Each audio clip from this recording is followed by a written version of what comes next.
building. Take out. Tune in to the Livest morning show. Wake and bake. The Wake and Bake, the number one show. Should be rolling up right now. Smoke some. Wakey, eggs and bacon, man. Red Eye Fried, you know what I'm talking about? What's happening? Represent the village, you know what I'm saying? The Wake and Bake morning show. Shout out to all the motherfucking whole crew. Look, they put this shit together for the culture, for the people. What's happening? Yeah, what's happening? But you tune into the Livest morning show. We live with Lit. Got my man Truth right here, man. We vibing to this motherfucker. All gold art show, man. It's an experience this morning, man. I'm talking about for real, man. These folks giving us the vibes, man. Y'all make sure y'all go check that project out, man. It's streaming on all major platforms, man. I'm talking about we going up with it this morning. I'm talking about that fucking run. That shit was crazy, man. I'm talking about the horns on that shit was crazy. I'm talking about for real. That shit was like some fucking Miles Davis, like fucking, hey, that shit was crazy.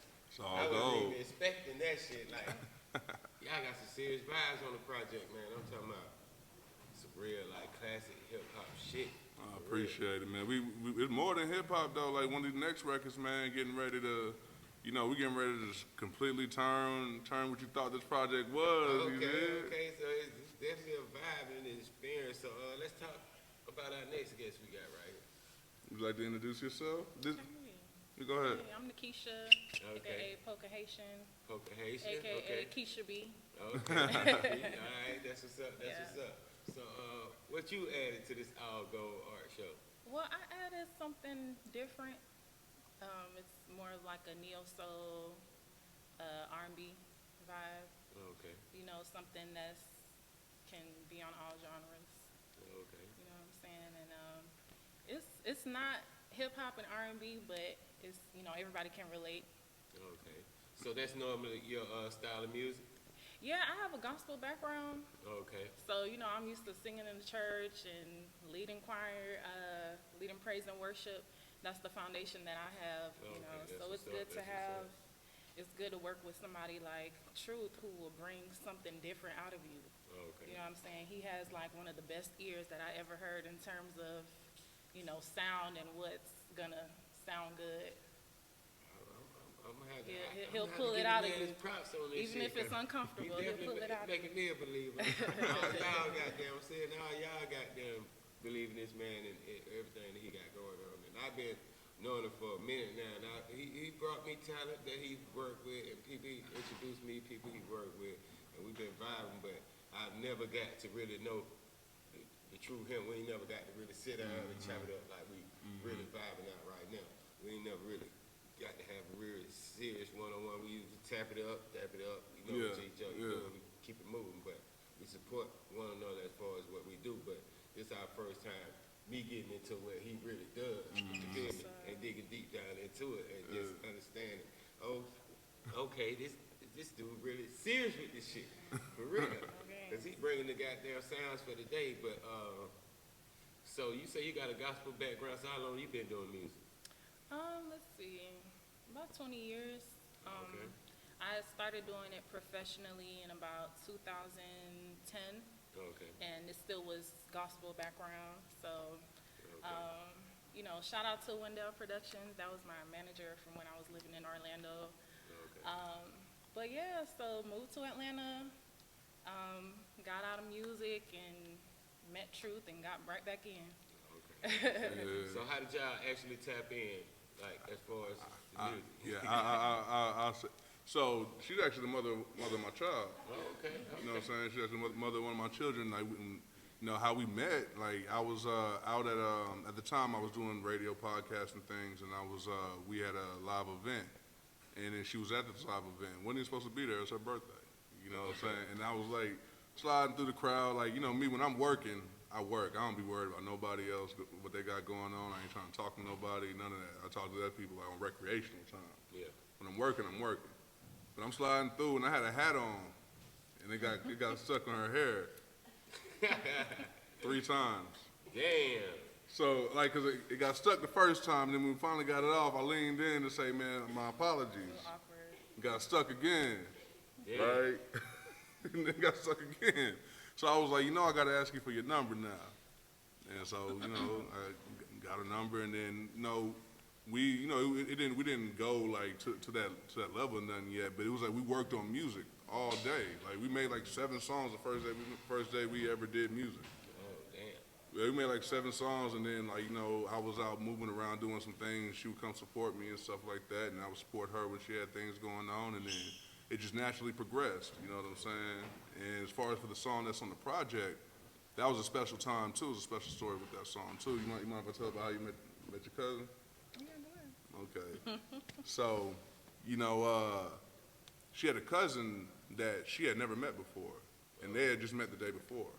It was like on Labor Day or Memorial Day. Yeah. Yeah, it was Labor. Which one? It was Labor Day. Labor Day. So they had never met before. So they met on Labor Day. Her dad introduced her. This is your cousin Michael. You know what I'm saying? And then so they're like, all right, cool. And then the next day, I was like, man, shit, I'm probably gonna be in the studio later if you want to see if you would come through. And she was kind of like asking me like, yo, man, you should probably go pick him up though, because I heard he got the house he had pretty lit. So I went to go pick him up. This man is staying at Kenny Rogers, the old country singer, at his house, at his old he passed. Yeah. His estate. I said, man, I'm not leaving here until you walk me through every single room here. I'm not leaving this house until I see every room in this mug. Yeah. And he did. House was huge, and it motivated me like just to a whole nother level. And you'll hear that motivation in the kind of record that we ended up making. You know what I'm saying? And she's one of the easiest people to work with, man. She takes direction really well, but her voice is like. It's next level. Like it's one of those voices that can change the world. Definitely change the room. You know what I'm saying? But it's one of those voices. I get a lot of calls about the project, and people like, dude, who is that on Voices? Who is that on Voices? But her and her cousin did a song together, and they both on this song. Oh, okay. Yeah, that day after the meeting. That's dope. So how was that experience for you, just rocking out and just creating that vibe just like that? It was seamless. I mean, everything flowed naturally. Nothing was forced. But it's just a representation of everything that truth touches. You know what I'm saying? Like even the Delo Loft, the way that it came about. The history of Delo. You know what I'm saying? Oh, okay. Like just. So give us a little insight on that. Just that it's an iconic place because of Outkast. Oh, yeah. You know what I'm saying? Like everything that he touches, it kind of synchronic. There's a lot of synchronicity, and the people that he works with, even the way the All Go Art Show came about, with it being a party here. You know what I'm saying? And having like Atlanta icons come to it. Oh, yeah. You know what I'm saying? And now creating a project out of this, Yeah. out of all of it. So everything was seamless. That's how it is working with him. Like, you don't have to push nothing. Everything kind of flows. You give him an idea, he runs with it. Oh yeah. Like with that All Go Art project as far as the show, man, that thing was dope. It was fire. I almost had forgot about it, but once we spoke about it today, it just took me back to that vibe. Like that was the first, I would say, the biggest show I would say that took place here, as far as that I've been a part of. I've been to a lot of events. There's been a lot of popular events here, but that was definitely a total different experience. Yeah, we changed the whole venue for it. You know what I'm saying? Like we made it look like. I mean, it really turned up. That's when the stage came about. All the murals, man. Like my partner DJ No Reason, man. He ran the whole for a whole week. He's making sure all these artists are in here. You know what I'm saying? Doing these murals in the front, man. He really turned it up. Like we worked hard on this mug. You know what I'm saying? And it was definitely cool vibe. And for that to kind of transpire to what it is right now, I can only imagine to what the All Go Art Show could be. You feel me? It could be almost like something like the Auburn Festival or something like that. It's something that I can see growing and being big, like almost like something that could be an experience that hopefully like a go Coachella on into history. You Yeah. feel me? Like you had Juneteenth and all kinds of events that go on. So hopefully we can establish something to where we can come with the next all-go art show for this year. Yeah. You know what I mean? Well, since you said it, it's gonna happen. Yeah. That's what it is. Like I said, that was definitely an experience, and to see all this that transpired from that, and how y'all saying that everything develops with the touch of this man. I'm saying we gonna go up Turns on to that. gold, everything you touch, So period. we might take it to the all platinum, goddamn. Hey, I sell platinum too. You feel me? Yeah. So we might take it to the next level with the next one, but definitely a vibe. So as far as y'all and y'all chemistry, to where y'all decide to, hey, we gonna take it to this level right here with the situation. How did that come about? Where did y'all make that decision? Like as far as y'all working together? Just actually work together. Well, it was like one of those things. Like me, anybody who know me know I was in the Marine Corps, and I had some parents who was like kind of hard on like about certain things. So one of the things with me is like I ain't gonna do nothing until you show me you want to do it. Okay. You see what I'm saying? Like I'm not moving until you show me that this is something that you actually want. Yeah. And then after that, man, I might have all the resources for you. Who knows? You know what I'm saying? Like I know a lot about quite a few things within this industry. So when she finally came to me and was like, "Hey, man, I'm starting to, I see her singing," and she's like, "Hey, I really want to record," and it was like, "All right."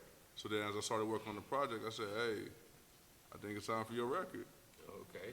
You know what I'm saying? But we got plenty of records. Anytime like I do something, especially like we lay references, and she'll come anytime and like lace background vocals and things of that nature. You know what I'm saying? So as far as that, man, she's really easy to work with. You know what I'm saying? At the time, she was trying to figure out if she was even gonna be doing music though. Okay. So that's why I wasn't gonna be like pressing her. And one thing about me, everybody know I don't like pressing people about shit. Like if it's something that you want to do and it got to get done, then let's do it. You feel me? So I don't gotta press her or nothing like that. You know what I'm saying? She gonna show up and she gonna show out every time. So I'm excited today, man. We finna get into this voices, man. We finna see what these skills are really all about. Goddamn, we finna change the world with this all art show, man. So we finna get live in this.